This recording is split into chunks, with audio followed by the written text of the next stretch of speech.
Yeah. We're live and direct. This is 2 minutes and some change. Not the blog, but the radio show. And today's topic is, if you can't beat them, then join them. Sadly, go to commercial break. What's good, world? I just wanted to stop and tell you that whether you're at the crib, riding around, whether you're on the Midwest ground or the coast of Cape Town, if you ain't telling it like a TI is, then you ain't official. Matter of fact, that's me. Live from Kansas City, Kansas, a.k.a. The Dot. It's the Tell It Like a T.I. Is show with your host, Vigilante.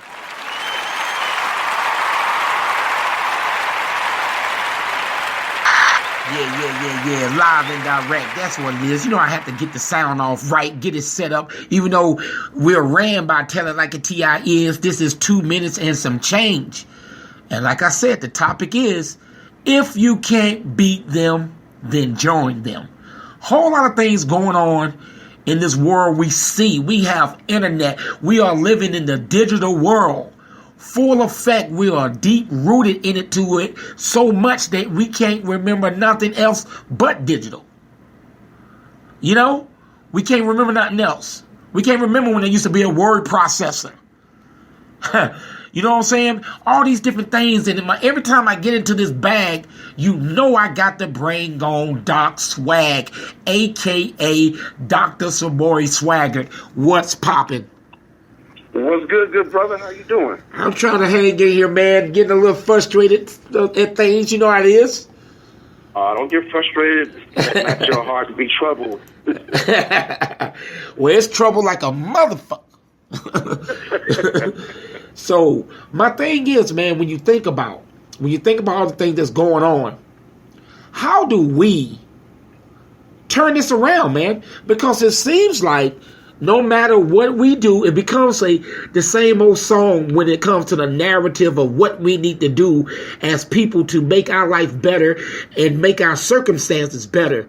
So what is the first plan, man? Because, seeing our kids die, seeing us acting ratchet, seeing us loving hip-hop more than we love anything that deals with Dr. Wilson or anything that deals with us uplifting ourselves, seems to be a slow burn on that. And everything that's about Remy Ma or anything that deals with drama, it's all ears and eyes. Yes. Yeah. What do we do? Well, I think for one, this goes back to some of the many conversations that you and I had. I think it's two things. Two things going to either have to occur. One is all black people going to have to hit rock bottom for us to take it serious. Uh-huh. For us to take it serious. Or we're just going to have to step up our level of commitment and level of engagement to a level that has never been seen for our generation, the last, let's say, since civil rights. Step it up we have to step it up exponentially. That's the only other thing that can be done. Hey, brother. Brother, let me ask you a question. What is that beeping noise? It's like a beeping noise in there. It's like deep, deep. Every time you talk, it was like deep, deep. Yeah, we live, people. We live. I don't know. See that? Every time you talk, it's go deep. I don't know. Continue. I don't know. It could be the feds. Who knows? Let's get it. Continue. But yeah, so we're either going to hit rock bottom because, as I routinely say, we have become too complacent, we become too comfortable, and we become too safe. And that's why we're not doing anything.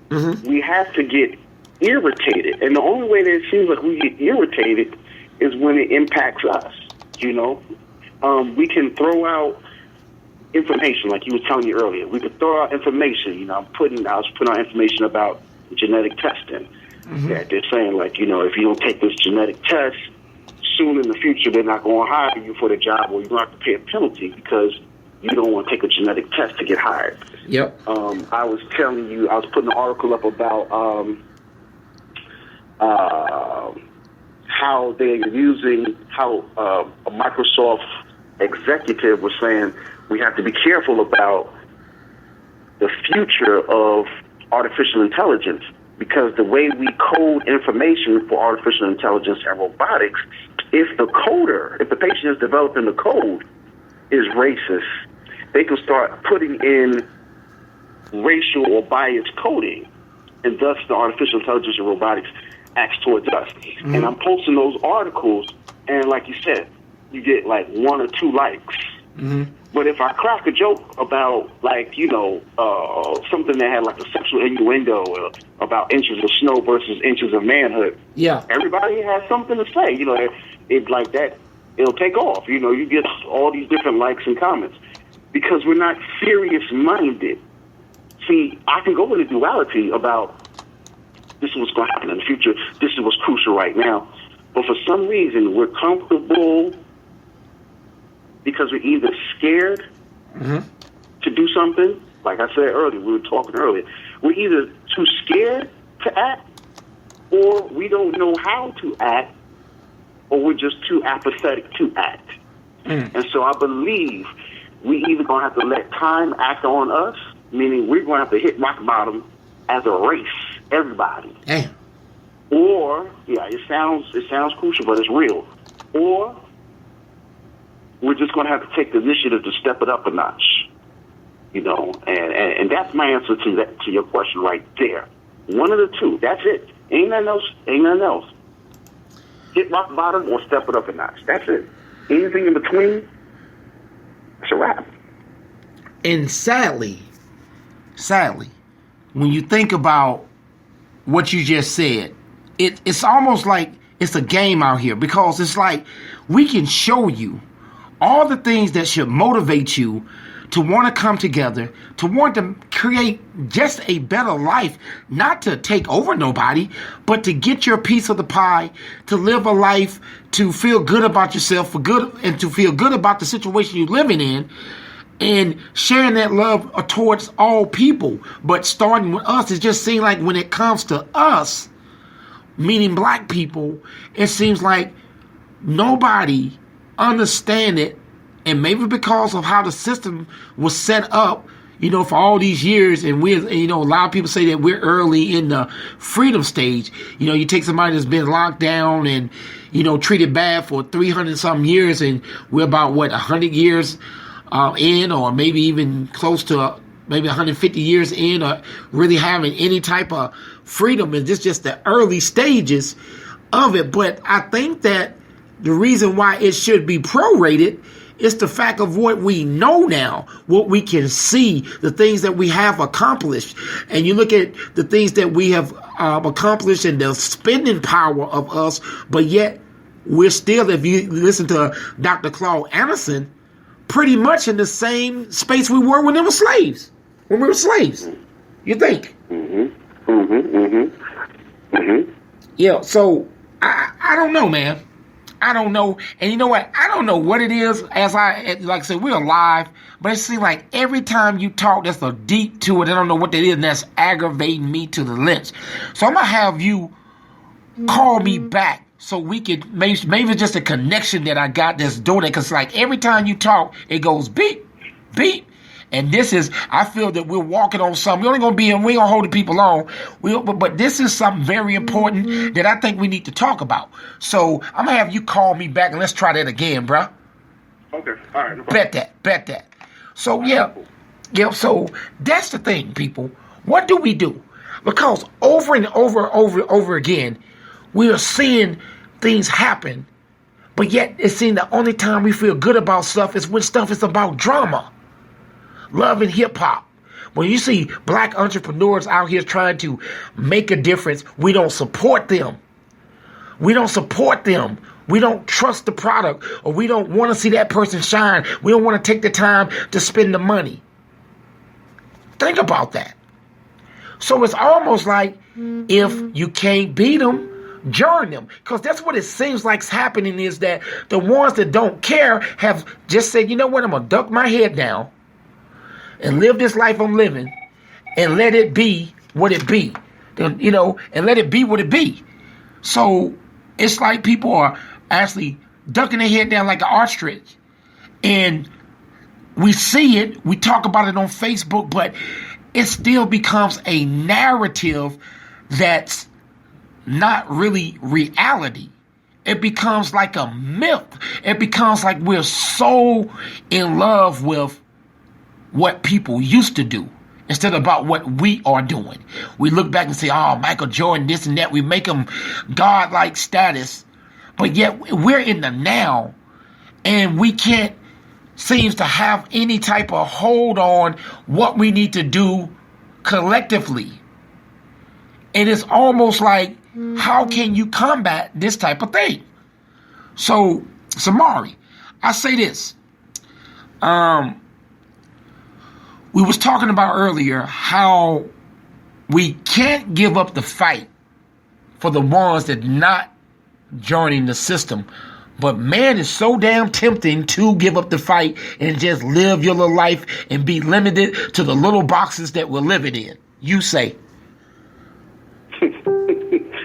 I say that that's selfish, and it's straight selfish. That's what it is. And this is what you see exhibited with a lot of our entertainers, a lot of people that are well-to-do. Uh-huh. You know, they feel that they have arrived. I've arrived. I'm good.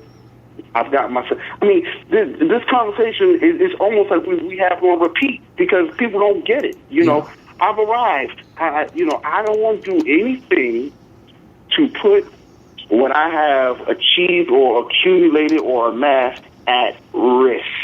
I don't want to risk my position in trying to help you or save you or save and uplift my race in fear that I will lose my position on the totem pole of white supremacy in America.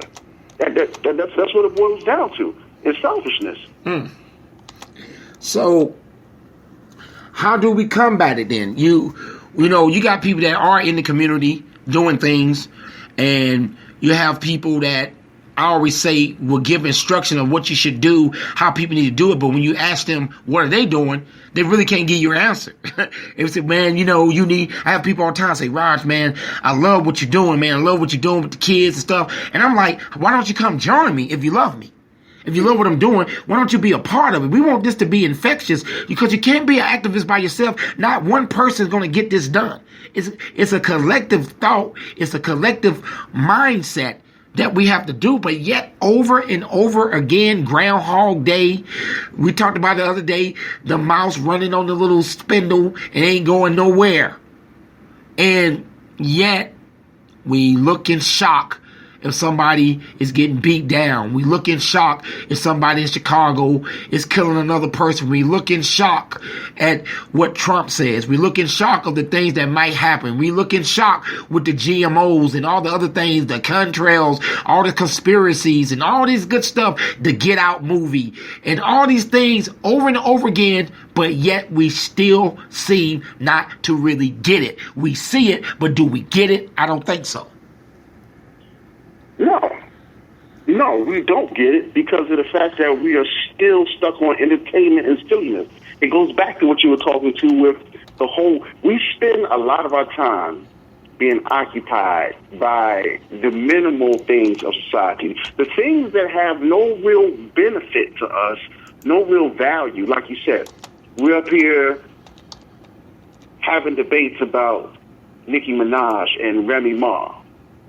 The stuff that shouldn't matter matters the most to our conversation. It occupies our conversation for too much. The things that should matter, we barely talk about. We kind of actually duck and avoid it. We tuck it away. We don't have that conversation. Why? Maybe we're just too lazy about our own liberation. You just hit some bars right there. So, if that's the case, how do we, in this tiring struggle, I challenged the so-called leaders that's out here speaking the same thing we're speaking to at least get along. And do you think if we could get the leaders that have thousands of people that show up or hundreds of thousands of people that's on their websites and stuff, if we can get that along, because I don't think there's a sense of urgency, even though we in the fourth quarter. No, there's no sense of urgency. And it's too much individualism. We are bred on too much competition. Honestly, we spend too much time trying to compete with each other, outdo each other.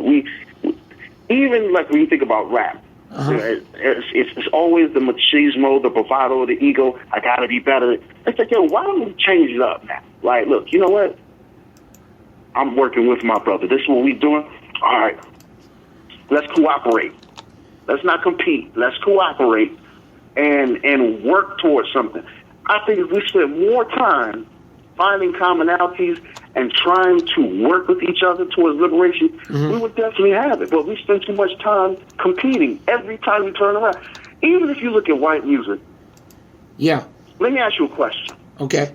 Name, now, I'm not saying it doesn't exist. Yeah. But I want you to name me some artists, some white artists, white groups, that spend their whole time talking about they're better than each other. You don't see it.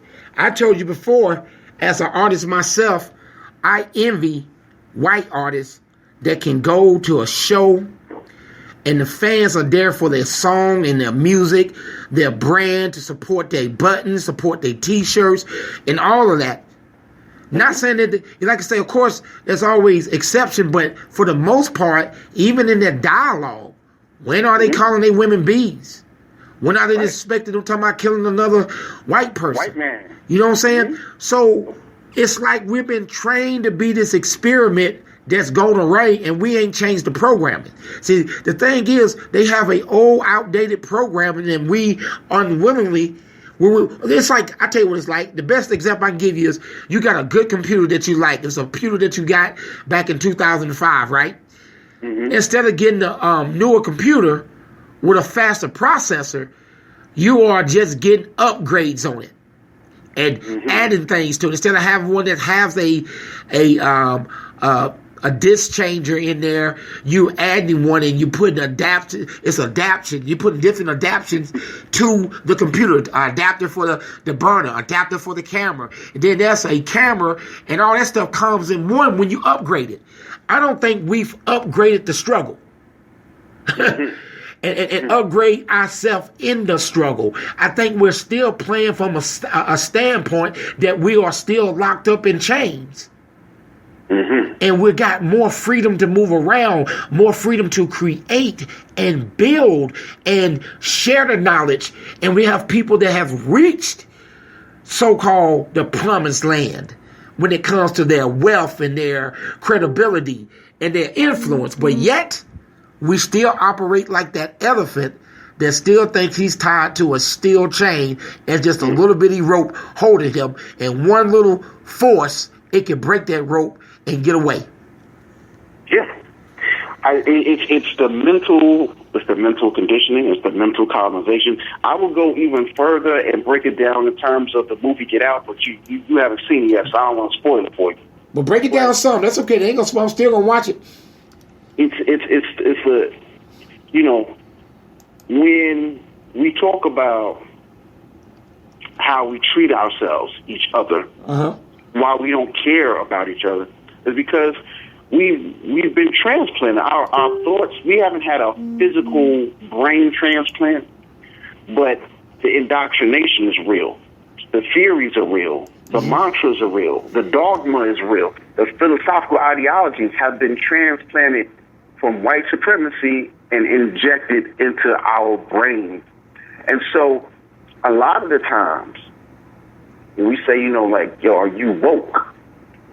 Meaning, have you arose out of this state of what white supremacy has tried to implant in the psyche of blacks in America?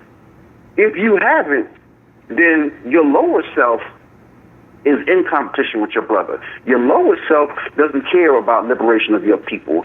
Your lower self doesn't care about your oppression. Your lower self doesn't care about you calling your woman, out of her name and treating her as such, or killing your brother, or supporting economics in your community, make sure your community is thriving, or even thinking about how you're going to survive into the future. Where does the black race stand 50 years from now, 100 years from now? Will we still be alive? You don't give a damn about that because you've been indoctrinated with white supremacy, and white supremacy says blacks can't exist in the same sphere that we exist. So when you look at your brother, you look at him with the same value in which white supremacy looks at a black man. You're devalued that way. That's why I don't have a problem killing you. When I treat my black woman like X, Y, and Z, I don't care because white supremacy, historically, that's a Negro bed wrench. I don't care. So, honestly, we're just going to have to really, we're just going to have to balls up, you know, get your manhood up. And we can't give up. That's the thing. Like, you know, you say if you can't beat them, join them. Nah, we can't do that. We can't do that because that's not. Then we'd be as guilty as the people that do conform. No doubt. You know, no doubt. We have to be those strong outliers that are constantly bringing the resistance. We have to be the disruptors. If we don't, then we'll just be, you know, we will be destroyed by the system. It is what it is. We know, and that's what I was saying too. The level of commitment, man. The reason I say the level of commitment has to be stepped up, accelerated to a level of things that we haven't seen. Because when you look at how white supremacists operate, they operate on a level where we commit our lives. We spill blood for what we believe in. Whereas us, it's like, well, I'm willing to commit 3 hours, and then I got to get back to my job, and, you know, I got to get back because Love and Hip Hop comes on at 8 p.m., and then Scandal comes on at 9 p.m., and, you know, American Gangster comes on at, you know what I'm saying? So we're like part-time, we're seasonal disruptors, seasonal activists. We're whites, we look at it historically. They're like, look, you know what? We want this land. You Native Americans are on this land. Guess what? You're going to get off this land. And this is going to be called the Trail of Tears. And we're willing to escort you off of this land at gunpoint and do battle with you for this land that you own. Are you willing to get down or lay down? We're willing to put the murder game down. Are you? That's the question they ask. Like I said, historically, when it comes, and it doesn't, white supremacy the same. Even when it comes to white-on-white crime. If you talk about white-on-white crime, what do you think the American Civil War was? That was white-on-white. That's like, look, you know what? Hey, you have the North, you have the South. One believes in, look, we feel the government should have control over these southern states and that the southern states shouldn't have control over the slaves because they're using the slave bodies as counts to get representation in Congress so they can control the government. No, we're not going to have that. And they say, you know what? Okay, white man below the Mason-Dixon, you believe that? White man above the Mason-Dixon? All right, fine. I believe in what I believe in. You believe in what I believe in. Let's pick up these muskets. Let's roll these cannons down here to Bunker Hill, to Gettysburg, and we're going to spill blood. And that's what they do. They spill blood. Hiroshima, Nagasaki. You know what? You Japanese don't want to get down or lay down. Guess what? We're going to drop that nuclear bomb on you because I am willing to step it up a notch. The Boston Tea Party, when they came in, you know, we're willing to destroy all the goods and commerce that you use to engage in mercantilism and get money. We're going to destroy your cash crops. I'm willing to get down and dirty for it. The American Revolution, when Britain said, look, you know what? Y'all can't have these 13 colonies over here in America without paying tax to us. They're like, oh, yeah? Well, send your troops over here. We got Minutemen, and we got the cavalry, and we're going to duke it out in the American Revolution. They're willing to lay the murder game down and spill blood because they are highly committed. Not, well, I can give you 2 hours, and then I got to get back to my job. That's what I'm saying. It's a different level of commitment. That's why there's a different level of results. Wow. I mean, you said a mouthful. You said a mouthful. And the sad thing about it, I can't disagree. It's the commitment, and I say even more so the commitment on the smallest things. Let's not even take it to the point of bloodshed, of just taking care of your community. It's that same thing where it's on a time limit, but yet we will stand out and watch football games and stand there in the cold tailgate, drink our beer, and do all kinds of things, buy the gear, support the brand, and I like sports just like everybody else, but I see the commitment of when it's 0 degrees, the Chiefs is winning here in Kansas City, brother. I know you're in D.C. Man, it's nothing that not just white fans, that black fans won't do to be at that game and say, hey, man, I survived the cold to see my Chiefs, but we can't survive the sunshine to see our sun shine, pun intended. So in that right there is the crutch of what I'm saying, is that entertainment and things like that get us committed, or drama get us committed. When you put up there, hey, you know, my life has been messed up, I'm going through this and that, you get people to join in. You say, hey, I need this. You said it before. You had a friend that was in the hospital, sick, maybe dying of cancer, whatever, and this guy had all these different friends on his Facebook, and they couldn't even raise $1,000. Oh yeah, right. Tell that story. Tell that story for me again. Oh yeah, man. So this is my brother's best friend. Grew up with. So he's like another brother to me. Okay. And you know, he has his wife. So they're about 46. His wife was diagnosed with cancer. I forget which stage, but it's an advanced stage. She's in the hospital. You know, they're going through chemotherapy and everything. And the cost of the hospital bills, man, it's like eating through all their savings. Their insurances, premiums is going all the way up. He's like, look, you know what? I'm at my wit's end. I don't have enough money. The job I have does not provide the income that I need to finance the medical care that my wife needs to combat this cancer. And so he put the GoFundMe page up on his Facebook page. I saw it. I was like, all right, bet. Drop $200 on there. Like, yo, hope everything turns out, you know, for you, whatever. And so, it was something crazy. Like, I think he was only asking for like 1,000, I believe. I think he was only asking for 1,000. He was like, he didn't want to break everybody, but he's like, look, you know, this is my goal. And do you know that brother struggled for well over a month trying to get people to donate. And he has over 2,000 friends on his Facebook page. Now, does that make any sense to you? If my goal is 1,000, but I have over 2,000 friends, that means everybody should just donate 50 cents. Yeah. Yeah. That day. Yeah. That day. If everybody just donated 50 cents, problem be solved. Yeah. But people got money for happy hour. Yeah. You know, I'm going to turn up on that. I'm going to get that margarita. I'm going to get that Long Island iced tea. I'm going to get some Ciroc. We're going to do X, Y, and Z. I'm going to go to the movies. I'm going to go eat out here. I'm going to do X, Y, and Z. You know, this is what I'm talking about. We don't take stuff seriously until it hits home.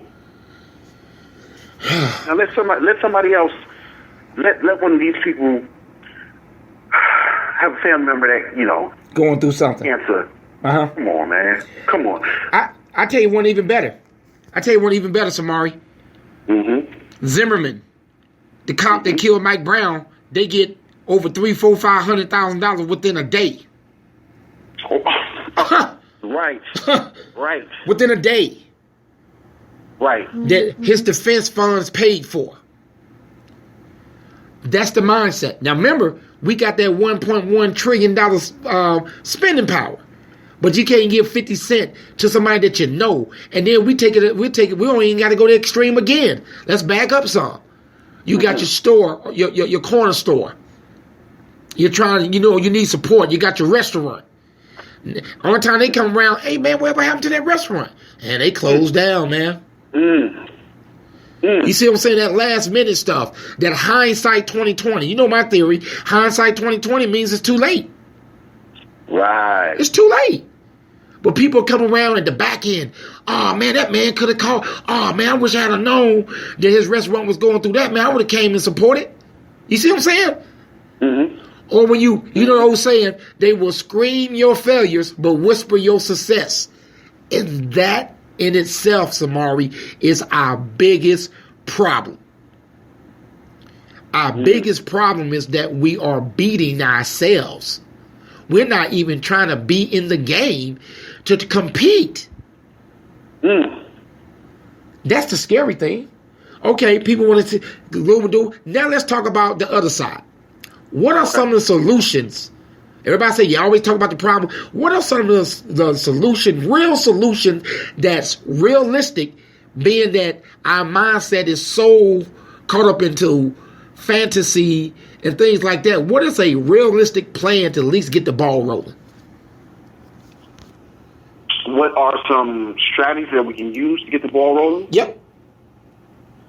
Well, for one, I think we have to make sure that we have to reestablish a connection. Okay. We have to reestablish a bond. We have to reestablish love with each other. First and foremost, like, you see your neighbor walking out of your house, how you doing? Everything good? You see anybody melanated. I don't care if it feels kind of uncomfortable. Yeah. Peace, brother. How you doing? Uh-huh. How you doing, Queen? How you doing? Everything good? All right, cool. Like, we have to reestablish. In order for you to, like, for instance, when, if you go through a pledge process, right? Yeah. A lot of times, when you don't know a lot of these, but you may have seen them on campus. You may have seen your soon-to-be line brothers on campus. Yeah. But a lot of times you don't know. Mm-hmm. But before we get to where we want to be months from now, when we cross, we're going to have to establish some camaraderie. I'm going to have to get to know you intimately so that we can work cohesively and harmoniously. So that's the first thing. We have to reestablish connections with our brothers and sisters.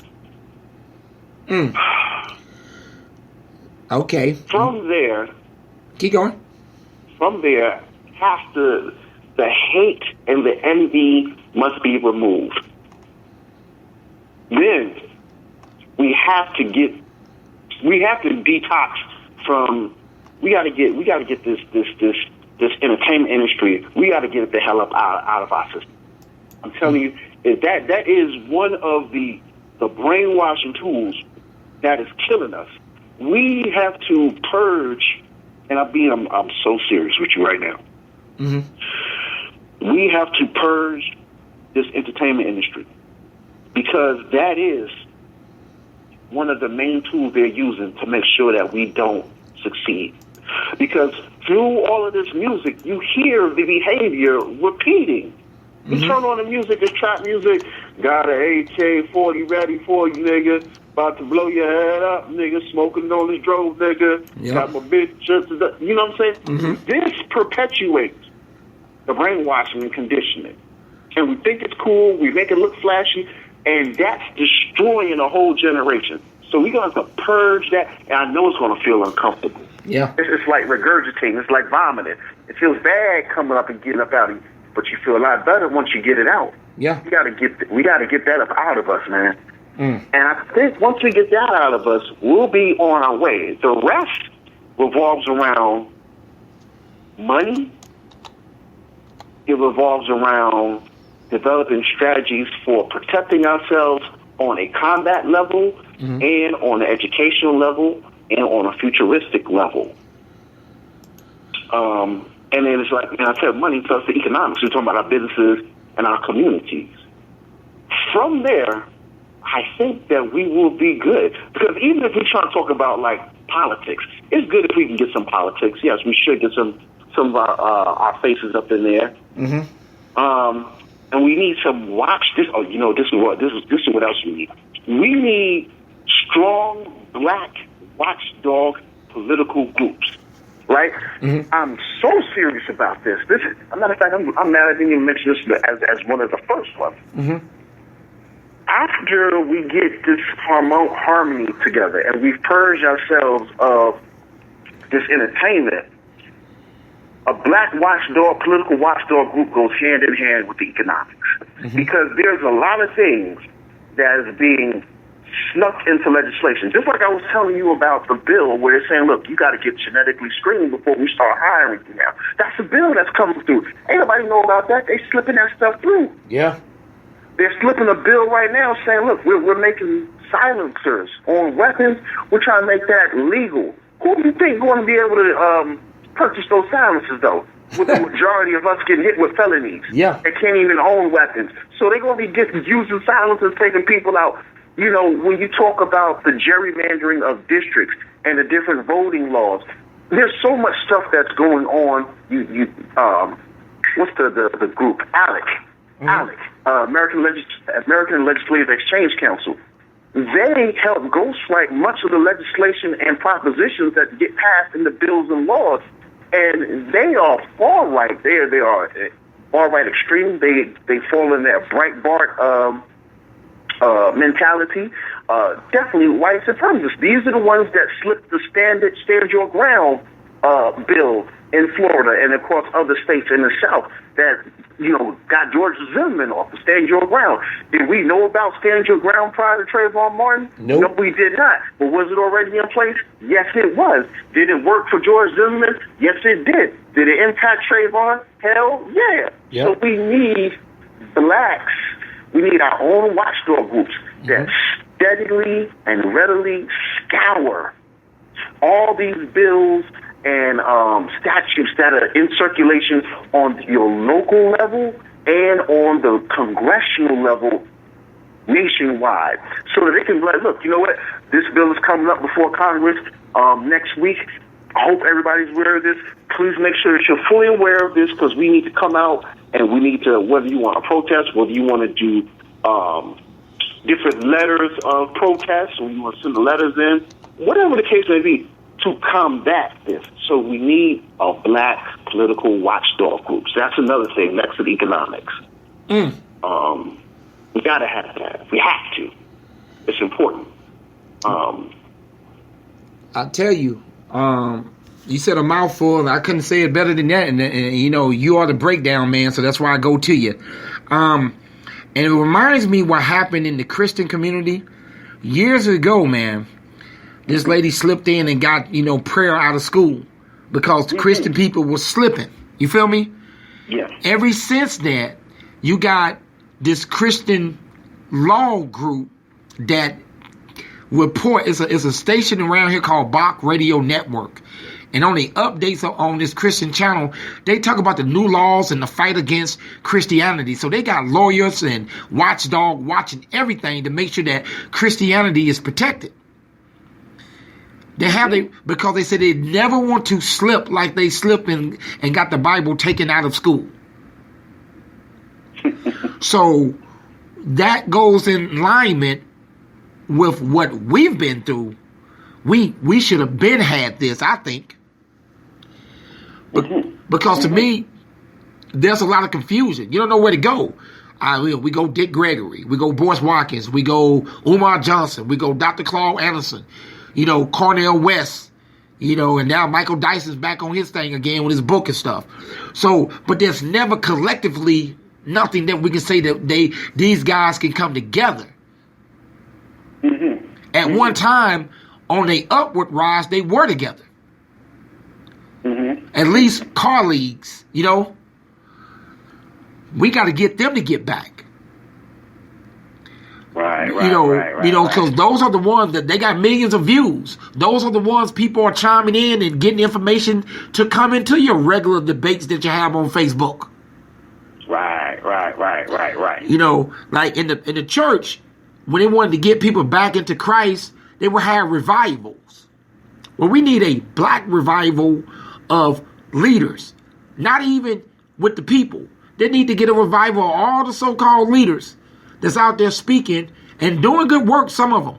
Doing good work to say, man, let's put down. You know, these same leaders are talking about how Crips and Bloods need to have a peace treaty, right? Mm-hmm. I think it's time for a peace treaty with them. Mm-hmm. Maybe we should get the Crips and Bloods to go talk to some of the leaders and say, hey, y'all need to get along and form some type of peace treaty. Yes. Because intellectual game banging is what's happening right now. Brother, let me tell you. Now, I hate to cut you off, too. Go ahead. I'm sorry. Kill it. I was saying the other thing, too, man, that we need to do. So we're saying about purging the entertainment industry out of us, having the watchdog groups. And the other thing, I was going to do a blog about it, but I get so many ideas, I just forget to write stuff down. They just brought it back up. Is Tupac started this, and they got him off the earth before he was able to get it going. We saw when the Crips and Bloods was born before in L.A., they formed a gang truce. Mm-hmm. And then for a while, and then, things got bad, and then, of course, a sore wound was opened back up. But one of the other things that we need to do when we talk about new black nation building is convincing the gangs to say, look, you know what? We are brothers. We, instead of being gangs, let's consolidate into a corporation. Turn these gangs into corporations.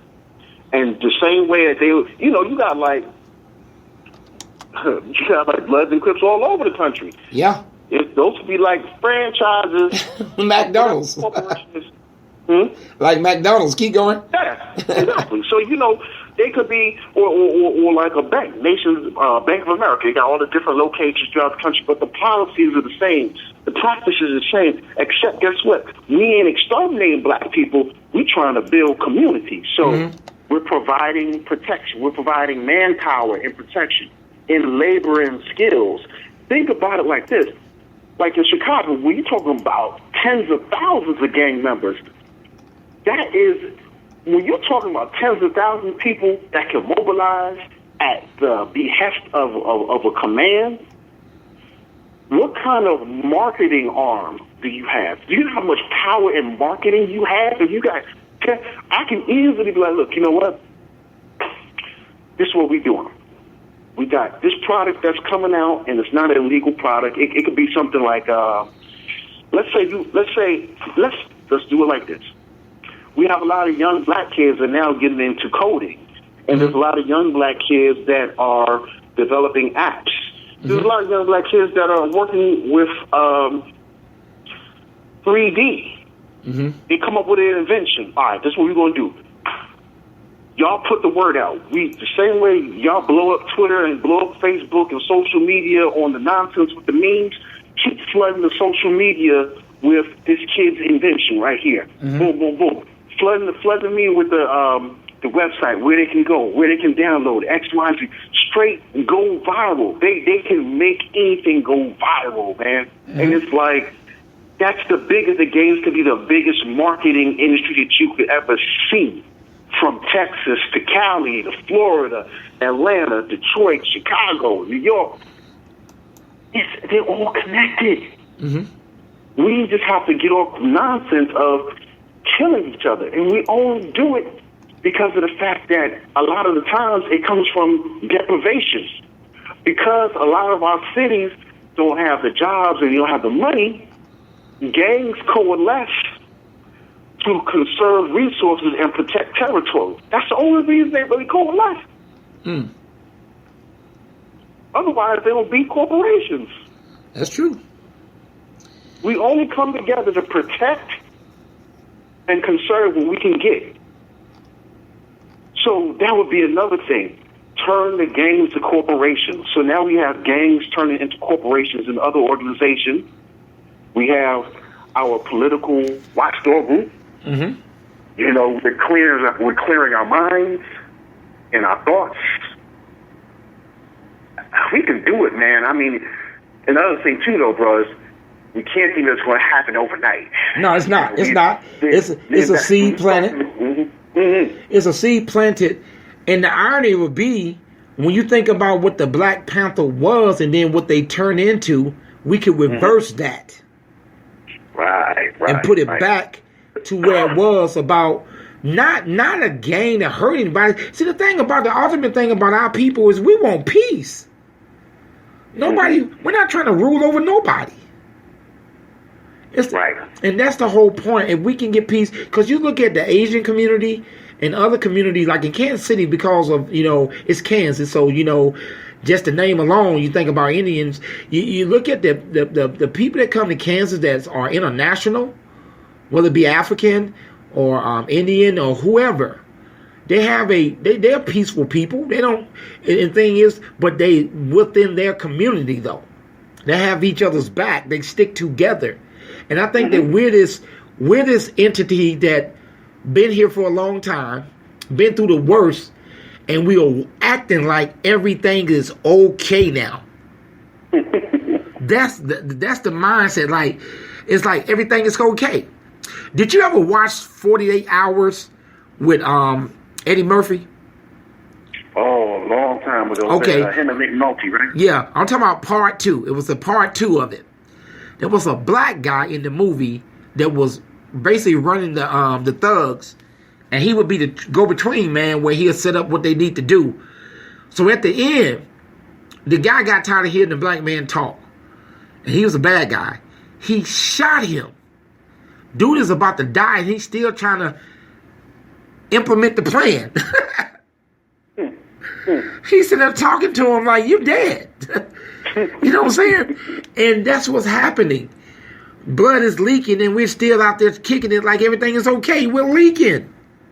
Right. And then it goes back to our conversation that we had before. Blood is leaking, and then they give us the distractions to ignore the bleeding. Yeah. Yeah. So it's just one of those things, man. It's one of those things where, I don't know, man, but like I say, we definitely can't join them. But it seems, as we wrap up, it seems like when you look at some of our superstars, some of our people that can make a difference, some of our rappers that got the same narrative about money, cars, shooting a brother up every day, so little kids grow up talking about guns. They know about guns when they're little, not because of video games, pretty much because of what the rapper is saying. And then you got YouTube and Facebook Live where they loading up and cocking their guns. They grew up wanting to do that. Right. They know about guns before they know about buns. Right. Hey, man. Whew. Wonderful time to be here to see. We are in the Trump era. So we're going to see, man. All we can do is see and keep pushing and trying to stay positive. But it's just, I don't want it to be like when you're standing at a game, when look at my Falcons. I always use my Falcons as that teaching moment. You're up 28-3. And you don't keep running the ball. You start passing around as though you got time. Comfortable. Yeah, comfortably numb. So that's what it is, my brother. Hey, once again, let people know where they can find you and about your show that's coming on tomorrow. So they can find me on Twitter at DocSwag06, DOCSWAGG06. Facebook fan page, 2MASC. The Facebook fan page is 2MASC. That stands for 2 minutes and some change. Right. You can go to YouTube or Google and just type in my name, Samori, Samori.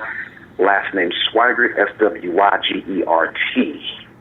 can go to iTunes, Amazon, Google Play, type in my name, and you get a lot of good stuff on there. But I want to, before you close out, 'cause I know you're about to close out. Go for it. I don't want to take it too long. How you business? It's something I want to lay on the minds of people. We got to cut the worship of money. That is one of the biggest things that is killing us right now, because you got a lot of black people out here doing a lot. Am I allowed to curse? Yeah, you can. You got a lot of black people out here doing a lot of fuck shit. Okay. They, because they have money, we treat that and say that that's okay. Like, yo, Jay-Z's doing this, Jay-Z's doing that. Just, such and such slings mad keys. Yo, he's doing this thing. And I say, yo, you know what? Yo, but he's slinging poison, but he getting money, though. Yeah. You just hating, but he getting money. Yo, I'm going to tell you something. I was thinking about this the other day. It's going to get to a point where we keep condoning and co-signing and saying everything is okay because somebody is getting money. The more we let our youth get this indoctrination and we don't express to them that it should be morals over money, we're going to start seeing that, look, white supremacists, they'll be able to pay our own kids to kill us. And it'll be okay because they're getting money. They put it in, like, here's 10,000. Go ahead and knock him off. You know what I'm saying? Like, yo, you know what? I'm not going to name any names of people that I think are good value right now because I don't even want to put targets. Exactly. But it's kind of like, it's like somebody saying, look, you know what? Martin Luther King, he had too much power. You know what? Yo, Ray, here's 50 G's. Why don't you knock him off? Ray, like, oh, shit, okay, cool. Money, 50 racks? All right, I'm going to do that shit. And it's kind of like, it'll get to the point where white supremacy will be able to pay our own people to kill us because of the love of money. That's it. You're right, man. You're 100% right, man. And like I say, the sad thing about it, if the state of emergency becomes like a purge where you see thousands of people, that's when people are going to try to pay attention and go, okay, what we need to do. The boy cried wolf. The grasshopper and the ant. It's many parables that tells us the story. And sadly, we could be proactive, but we always seems to operate on reactive things. Amen. The victory continues total. Total victory is the motto, man. So one day, I guess, we'll see peace. We'll see some form of equality if we just keep pushing to some fall, I guess. But it's a shame that at the end of the day, people turning back on the simplest thing. Not even the big one. We can't even have a big revolution in just taking care of your neighborhoods, getting the drugs out the neighborhoods, and getting the drug houses out and things like that. The smaller things, and we can just conquer some of that. Right.